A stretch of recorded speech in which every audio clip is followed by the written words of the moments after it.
महापुराच्या विळख्यामध्ये सापडलेल्या मराठवाड्यातल्या अनेक जिल्ह्यांना पुन्हा पावसाचा तडाखा। धाराशिव, बीड, परभणी, नांदेडला झोडपलं। सोलापुरातही पावसाचा कहर।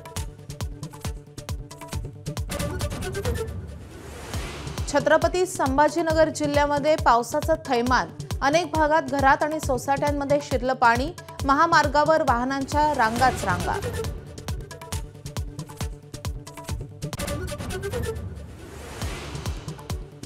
अहिल्यानगर जिल्ह्यातही तुफान पावसाची हजेरी। दसऱ्याच्या तोंडावर झेंडू फुलाचं पीक पाण्यात। शेतकरी हवालदिल।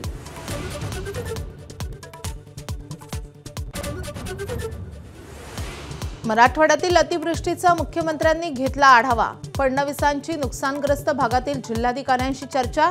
फील्डवर उतरून काम करण्याच्या स्पष्ट सूचना।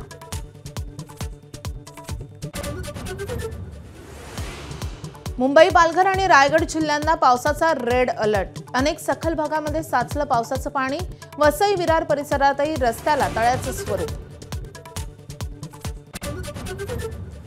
तमिळनाडूमध्ये विजय थलापतीच्या रॅलीमध्ये चेंगराचेंगरी। 39 जणांचा मृत्यू तर 70 जण जखमी। केंद्रीय गृह मंत्रालयानं राज्य सरकारकडे अहवाल मागितला।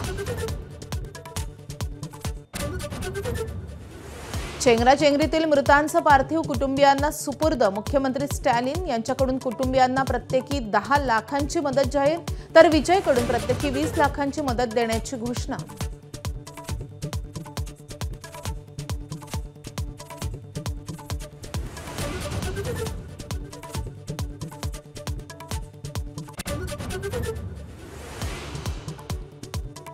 संयुक्त राष्ट्रसंघाच्या भाषणामध्ये परराष्ट्र मंत्री एस जयशंकर यांचा पाकिस्तानवर निशाणा।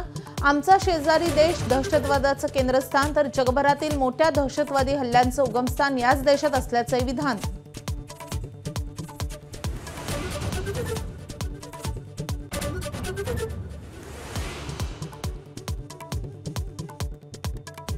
आशिया चषकाच्या फायनलमध्ये आज भारत पाकिस्तान 41 वर्षांनी आमने सामने, तर सामन्यावर बहिष्कार टाका। उद्धव ठाकरेंचं आवाहन।